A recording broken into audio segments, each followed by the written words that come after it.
Explosive Capriccio. Hey guys, it's GirlGotGame. Welcome back to London Detective Mysteria, where we are here to do the Baker Street Boys ending. So this is with, of course, Holmes and Watson. Because, you know, both of them are super nice boys, and if you can't decide, why not have both? So, from what I understand, this should only be one chapter long. I played through all the preceding chapters, and this is right after the picnic episode. So, if we go to our status, you will see that they are even boys, and we are smart. And nothing with these guys. So, let's see. Whoops. Let's bang into the desk, and then let's see how this goes. The day after the picnic, there was exciting news ready to be delivered to the students of Harrington Academy. Good morning, Mr. Mackenzie. If I may have all of your attention, please. The Sinfonias, beloved as they are, will be held again this year. For what reason am I telling you this? Why, because the Academy has been chosen to host the event. My fellow schoolmates erupted into cries of joy. Oh, the Sinfonias! Here! What a wonderful surprise! For them, at any rate. I was perplexed.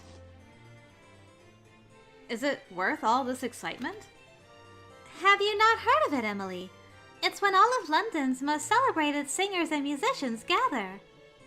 The Academy likes to send its most promising musicians to take part as well. Well, that does sound like great fun.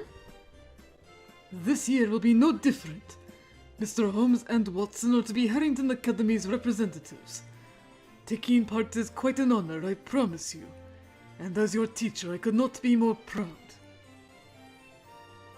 Hudson did tell me they were both practiced musicians. Okay, I was like, Holmes is a violinist, but what is Watson? A pianist. Aww. Lion April feels intensifying. Ugh. I knew Holmes was a violinist, but Watson being a pianist was new to me. A pity that I've not had the opportunity to hear either of them play. What a distinguished honor! All the best to both of you. Woo! Yay! The room showed no signs of quieting its enthusiasm. The chatter continued to escalate more by the minute. Any more of this and I might blush. Why must there be a commotion over every deuced trifle? Such deuced. Oh, but I could see he rather liked the attention. I'm looking forward to seeing how well both of you play. Absolutely. And we haven't gone to a proper concert since we arrived, so that's 2 birds, 1 stone for us. Ideas stirred through giggles which could not be repressed. This orchestral performance would be a special thing. Something new, something different to our routine. Something to renew our pride in the Academy. That brings us to the end of registration. I wish you all a good day. Practice hard! We'll be doing a bit of practice, of course. I might need more than a bit. A lot. My dear friend, confidence better suits your complexion. Aww. Woo! Yay! Good show! Everyone's mind was set on one thing, and nothing could have changed it, for the mood was burstingly jolly. Even I was smiling from ear to ear. Ah. A small parcel arrived at the mansion that same day. Pardon me, my lady, but I've something to give you. Alicia was the one to receive this parcel, which was about the size of a hat as it looked cradled between her hands. Really? Who sent it? The family mansion in the Cotswolds. Do you remember Maisie? She was your wet nurse. Oh! That name does bring back some fond memories. I wonder if it's something seasonal then. Please open it, Pendleton. Of course. Just a moment. Pendleton used scissors to cut through the string fastened over the wooden box. The contents did nothing to assist us in learning why it was sent. What is this? The butler observed closely with wary confusion. Okay. Is this a pocket watch? So it appears, but it's also part of this little box. What a queer device. The pocket watch was joined to a silver case in such a way that it was impossible to detach. And why? For what reason was this sent to me? And what's this? I went to skim the accompanying letter for some clues. Wait, my lady. I know this scent. It's a bomb? Before he finished his sentence, Pendleton seized the box straight from out of my hands. Ah! You must get down! He thrust it out into the garden. What followed was a white flash. Dang, Pendleton, thank you. Then the cry of an explosion. Wow, someone straight up tried to murderize her. Ah! I did as Pendleton said and crouched, only narrowly missing the bulk of fragments darting through the air. A heated, temporary pain struck one of my hands, but I noticed nothing else. I waited. No other injuries were felt. I stood to see if the same could be said for Pendleton, who dived to protect me. Oh no! Pendleton, your arm! You've hurt your arm! This is but a small thing. The flower beds in the garden have seen more damage, but flowers can be replaced. Small, you call it! Alicia, please tend to his arm. Right away! Alicia rushed out and back into the room with a first aid box in hand. The bomb was connected to the pocket watch. It must have been set to go off after a specific time. Wasn't there something similar to that at the end of Holmes's epilogue? There was the opera house, and there was kind of a similar device with a bomb underneath. This was a grave oversight on my part. I'm terribly sorry, my lady. You being in good health matters more to me. What an underhanded trick this is! Who could have been behind this harassment? Until we know why this has happened, we should exercise careful inspections for every letter and parcel that arrive at the mansion. As you wish. Alicia, was the parcel delivered by someone you recognized? No, I cannot say he looked at all familiar. We do have a regular postman, but there are times when others come in his place if they're overwhelmed with work. His hat was worn low on his head, making it difficult to see his face. I thought nothing of it at the time. You must take care when accepting deliveries in the future. Confirm the sender's name before bringing anything inside. Understood. I trust your judgment to refuse to accept anything you find suspect. A missed parcel is not such a bad thing if it means the lives of everyone who lives in this mansion can be spared. Of course. I'm so sorry this happened, my lady. What's done is done. In the event that you refuse something, would you inform me as soon as possible? I will. Wait here whilst I ring the police so they have a record of the incident. You'll do no such thing till your injury has been cleaned. I shall be tended to after the call. I cannot rest easy till then. And please, permit me to later look into who could be responsible for the bomb and its delivery. You may, on the condition you always place your safety first and foremost. Aw, all the Pendleton love. Alicia finished tending to Pendleton, whose injuries were quite plainly more pressing between the two of us, before cleaning my own minor cuts. I was left with a dizzying recollection of the day's events. Not because I was quick to forget, but because of an unbelief that a day for so much laughter could turn into a day of woe. My anxiety was steady into the next day. For the time being, I'll be personally escorting you to and from the academy. Still, I cannot be with you at all hours. Should anything of concern happen, I want you to contact the yard immediately. Very well. I pray we can put all these precautions behind us soon. I'm still unsure if going to school is the best decision. I won't be the only one in danger if something happens. I don't want to think it, but what if someone innocent were injured because of me? I love going to school. I feel as though I belong. I just hope that attending despite knowing the danger isn't a selfish act on my part. I went on my way to the classroom with a somber air and a pout. Keep away, I'm sure it said to anyone who happened to pass me by. A pleasant morning to you, Emily. Or perhaps not so pleasant for you. Why do you look so sad? This isn't like you. Did something happen?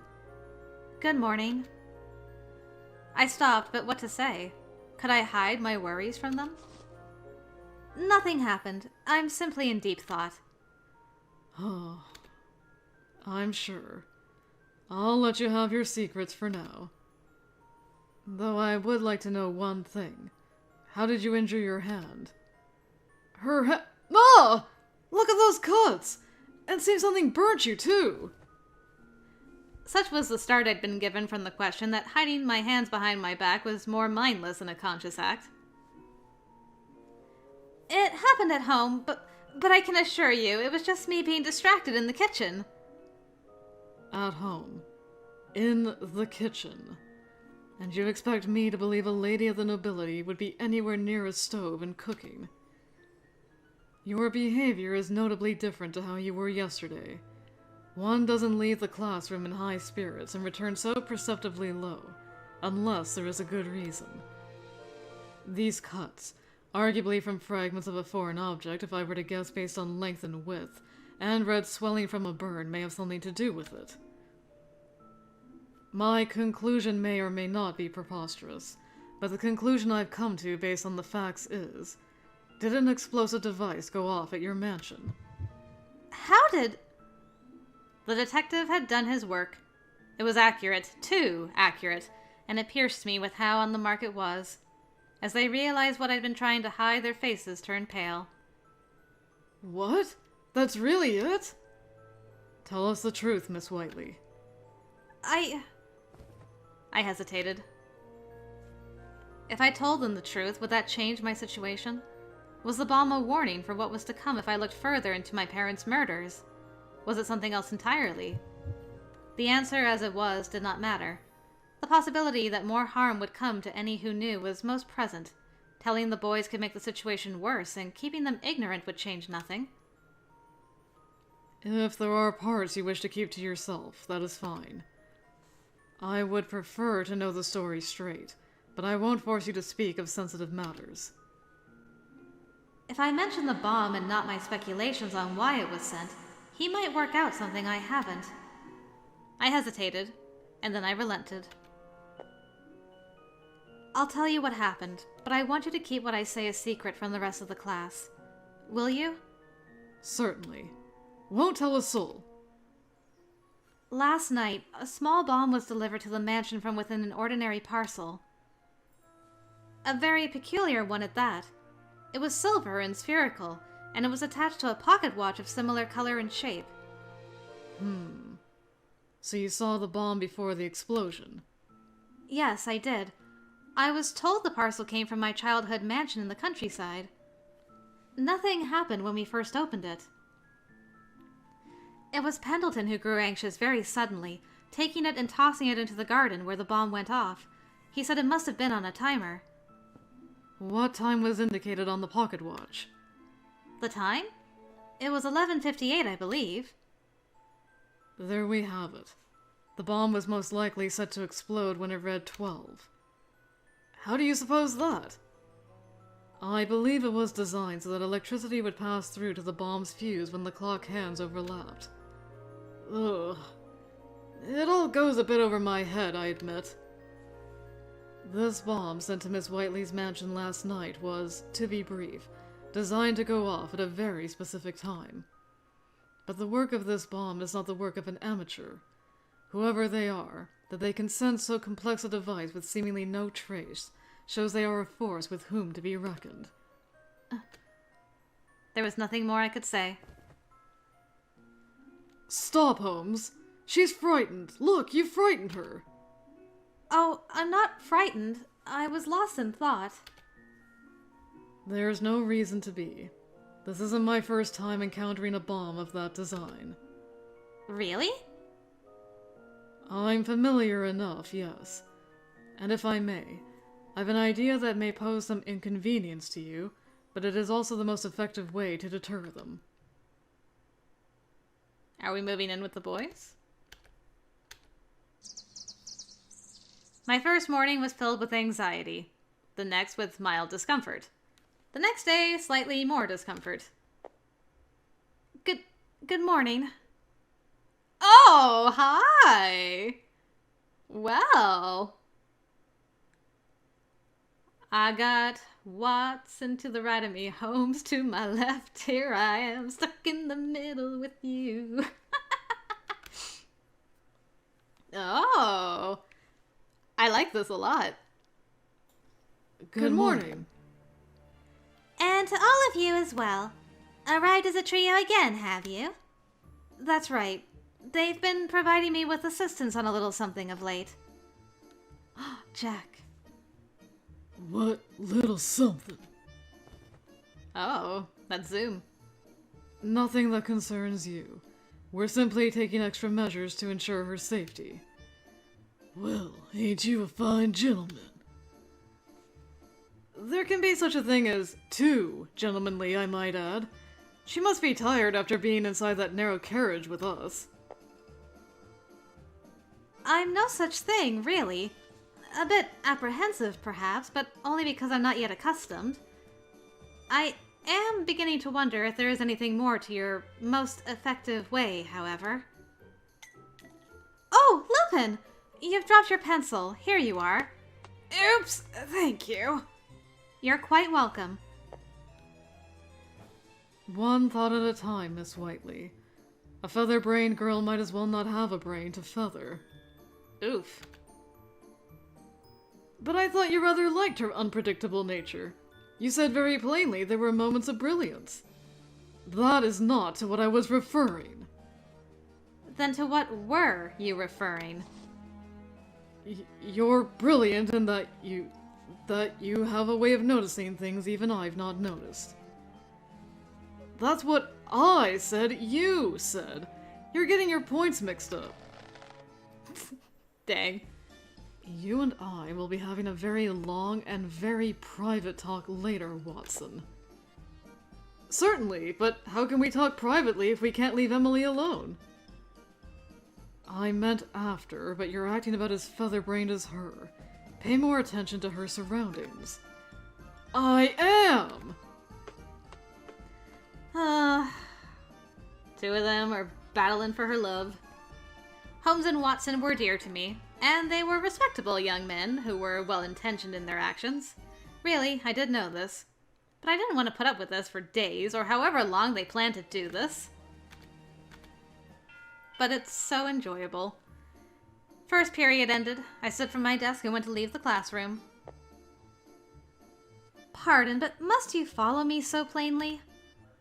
Have we not gone over this? Danger is everywhere. So stop your complaining and let us guard you. But you more lurk behind me than guard. Then it would be better if you followed us. But I stood to leave first. It was a joke. We're off to the lab next. Shall I carry your belongings? That's kind of you, but I can carry them. Were you able to finish your pharmacology assignment, Miss Whiteley? You're welcome to review my note. I'm fine. I had plenty of time yesterday and have done a first-rate job of it on my own. Damn it! I forgot we had one. Let me see your notes, Holmes! No. Dang, I only share them with Emily. Please! You can see mine if you think they'll do, Watson. Will they ever? You've saved me! God.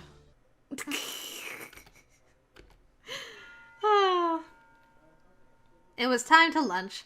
With present circumstances at play, we decided we must do so together in the courtyard. It's been quite the revelation to see how the nobility lunch. I'll say. You've got roast beef and horseradish sandwiches. Oh, and I see pickled zucchini in them too. They look absolutely delicious. But yours look delicious as well. Yes, but it's all fried eggs and butter. Hudson does put a real effort into them, of course, so the taste is good. Up for a bargain? One of mine for one of yours.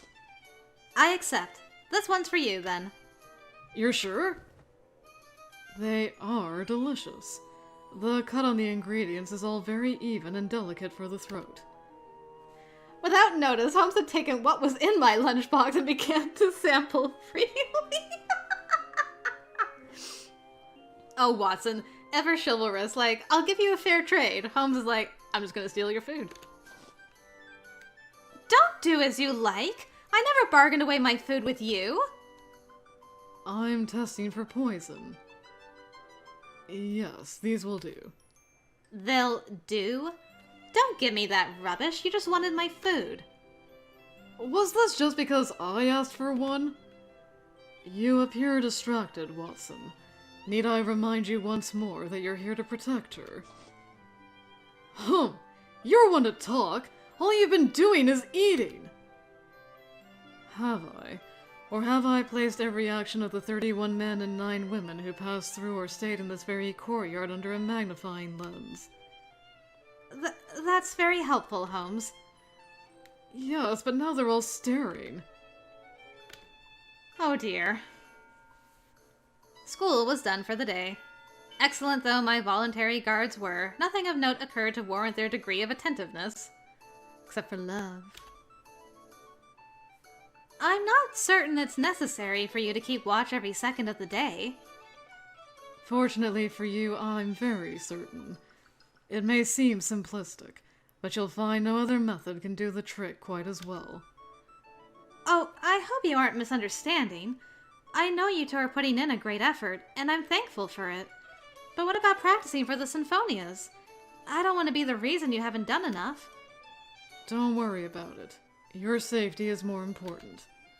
Agreed. I'd cancel our appearance right here and now if it was between that and you. You can't do that. I don't want to be the reason you miss it any more than I want you skipping practice. Well, we have our instruments with us, so we haven't I know! Why not join us whilst we practice? I wish I thought of that sooner. It's perfect. No, no one can listen to my violin. Holmes, alarmed very suddenly, turned sharply around. Oh. Who's there? Did you hear something? Someone, rather. A nasty someone. Don't say he's nasty. I mean, he might be trying to kill me this time around, but my sweet Jack-a-boy. My sweet Jackie Jack. Don't call him nasty. I was just thinking, actually, that this whole plot line would have worked very well on Jack's route, because he was kind of a butler slash bodyguard in training, and he could have been with us at school the entire time, but whatevs. I followed the boy detective's line of sight with slight apprehension, but it was quelled immediately upon meeting eyes with our target.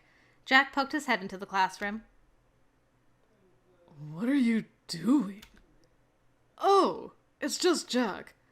Don't know what you were thinking with that nasty business, Holmes. Forgive me, but if there's a person skulking like some criminal, I shall pick up on it. You're a rude sort. Only popped in to see what's possessed you three into acting as you have these days. Don't think it's all for a lark. No, it isn't. Actually, your timing is impeccable. You can help. Should you notice anything out of the ordinary near Miss Whiteley during our practice session, alert us to it straight away. Suppose I can do that. Mind if you tell me what... Holmes was satisfied. Without hearing the rest of what Jack wanted to say, he, rudely, to prove Jack's own accusation, pulled up a chair and sat down. He removed his violin from its case. It was time to begin. I waited for his melody to soothe me, but... Oh. I was gonna say, but it wasn't? My, your playing is just beautiful. It's the first time I've heard it. The slither of bow on string bid my lids to flutter closed, bid me to relax, to ease into a smile. And then to snap my eyes open as a cacophony assaulted my ears. What are you playing? The hell is that racket? It's the opposite of beautiful. He does this when he's trying to think. Translates his mind into music. I don't understand, I fear. Sounds like a mess, doesn't it? Take that as his thoughts being all jumbled. This hardly qualifies as practice, then. It helps him sort his mind for a case. For the sinfonias, no, not really. But I swear on my life that he's a brilliant violinist. Give him a bit more time and you'll see. Watson sat before the piano and attempted to be the accompanist to the audible scritching. Music. Music! An ill-oiled machine rusting its days away in a factory sounded cleaner. Dang. Ugh. It leaves an impression, to put it kindly. You think he'll be able to play proper in time? That is the question of the hour. But the answer is yes, if we solve the case he struggles with. Exactly! But I don't see how in God's name he would be stuck on it till the concert is past. That in turn means your worry should be gone by the time it's our turn to play. I feel better already. Long disillusioned, or more accurately, long used to this, Holmes's assistant was content to resume playing his part in a manner that would not overwhelm the violin. This oral menace continued for the remainder of the session. It was unbearable. Completely unbearable. Did I want to hear this? No. Absolutely unbearable to express this again, for to just say it was unbearable 2 or 3 times undersold the experience. Dang. Yet, as I listened, I felt the need to amend my earlier perceptions. To be certain, nothing dangerous occurred, but to say their behavior was unwarranted wasn't right, for it may have been their overvigilance which allowed me to end my days so peacefully.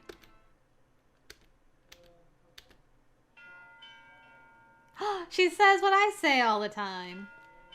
Good morning, Mr. Mackenzie. Good morning, sir. And to you. Oh, did the 3 of you arrive together? We did. They've been quite sympathetic to my troubles of late.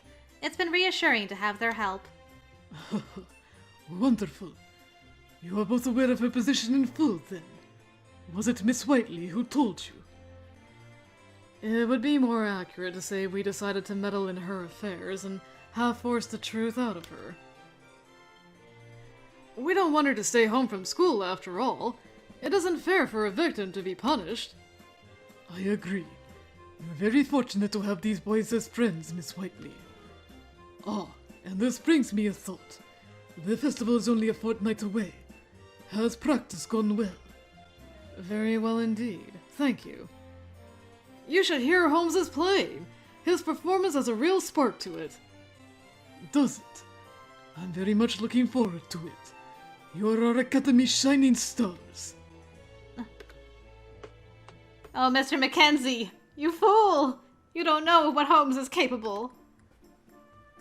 Our schoolmates began to gather in the classroom, and so, setting my reservations aside, we returned to join them. Good morning. Good morning, Emily. And Holmes?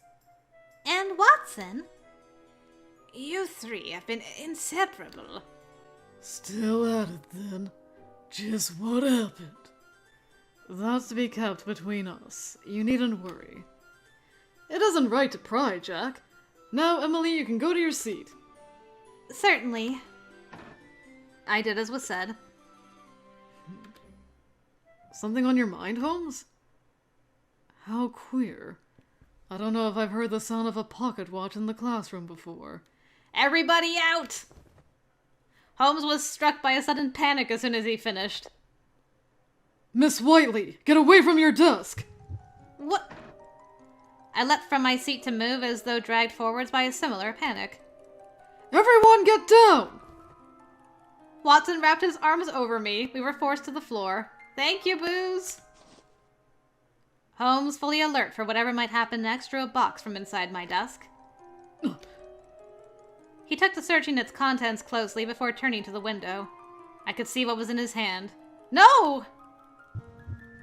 Another silver bomb with a pocket watch, just like the one at the mansion. Holmes dashed to the window to hurl the bomb outside. It was the same flash of white and the same explosive noise. Fragments rained to the ground, and then a strangely pulsive silence followed. Holmes! Curse whoever did this. That was too close. Thank God no one's been hurt. Oh yes, I'm so glad you both were here. To have it happen once was enough. To have it happen again, here, had me erupt into senseless shaking. Watson just held me tighter so as to remind me he was there. You weren't hurt either, were you, Holmes? I'm fine. A bit rattled. Had I not noticed in time, this could have ended very differently. The clock's hands were pointing to 11:59. Each one closer to midnight. Or 12. I don't care about those hands. Let me see yours. Give me your hands once more. I allowed myself to take his hand and observe. There's nothing there. No injuries. No cuts or burns on his hand were to be found. I feared for the worst after my own injury, but he was well. He was well. You don't know how terrified I was that it may have detonated whilst you still had it. If you were injured before your performance at all, God, thank you. The warmth of his hand brought forth a sort of relief that came with tears. Shan't mince me words. I think I'm owed a fair chat on what's been going on. I feel the same. I've a general idea after this, of course. Talk to us, Emily. We're your friends. Marple. That you are. You deserve to know, especially since you've been dragged into this. A quiet fell over the classroom. The other day, a bomb was delivered to my home. I felt threatened ever since, and I don't know by who or why. I've been so frightened. Quiet was followed by touches of murmuring. Or touches. Touches of murmuring, whispering, wondering, and considering. Small things by each individual's standards, but a large fuss to combat when hearing it all at once. I was of the opinion that I should keep the event a secret. Stay home from school. I never wanted to risk anyone else's life by going on as though nothing happened. I truly, truly wanted no one to get hurt because of my choices. But then Holmes and Watson discovered on their own what was happening. They insisted they could keep watch over me so that I could attend lessons. And I was so self-serving to take them up on it. I knew full well something like this might happen, but I just wanted to face my fears. Nothing could stop me from blubbering on and on. It's all right, Emily. You can't fault yourself when we're the ones who convinced you it was the right move to make. It's not all right when I agree to it. You don't know how sorry I am. That I'm sorry, and how I know I can't stay here when the culprit has proved it a simple matter to endanger my schoolmates. When they're caught and arrested, I want to come back, but only if everyone here deems it safe to have me here. Forgive me for keeping this matter secret. Please! Was my sincerity enough? Were words enough when the cheeks were flushed and it was me, standing tiny and as just one against many? I couldn't look at them. I couldn't bear the sight of rejection upon a raw moment of vulnerability. Miss Whiteley, don't be silly. Forgive you? We should have noticed something was wrong. What? I lifted my head. You got some good friends, girl. Not one of my schoolmates appeared to reject me. We're meant to be close friends. How could none of us see that you were suffering so terribly? Except Holmes and Watson. They did their part, and the rest of us didn't notice a bloomin' thing. It's rather a mark of shame from a room of young detectives. It's a harsh lesson, but a true one as well, that our line of work will inevitably result in the birth of grudges. Our backs will one day be against the wall by virtue of our chosen career. We mustn't allow that to stop us from seeing each case through. You're compassionate. Your concern for victims goes beyond wanting to help them. You want to carry their sadness and hatred, too. Your perspective is that you've done us a disservice because you've imagined your pain as ours. It isn't wrong to feel as such. Where you stand now is where any of us could stand later. Let us fight your battle together. Precisely. We're here for you, Emily. We'll find this worthless bastard who's hurt you and make them see what's what. How in God's name was I so fortunate to find friends like you? There was soon a crowd gathered round my desk. Woo! Yeah! Friendship! I received words of support and darling messages from my schoolmates who wanted to speak, welcoming me to feel as I did without fear of disagreement. I'm grateful to have met all of you, really. I'm so grateful I've come here. There's nowhere else I would rather be but right here. That's the ticket. That wasn't so frightful, was it, Emily?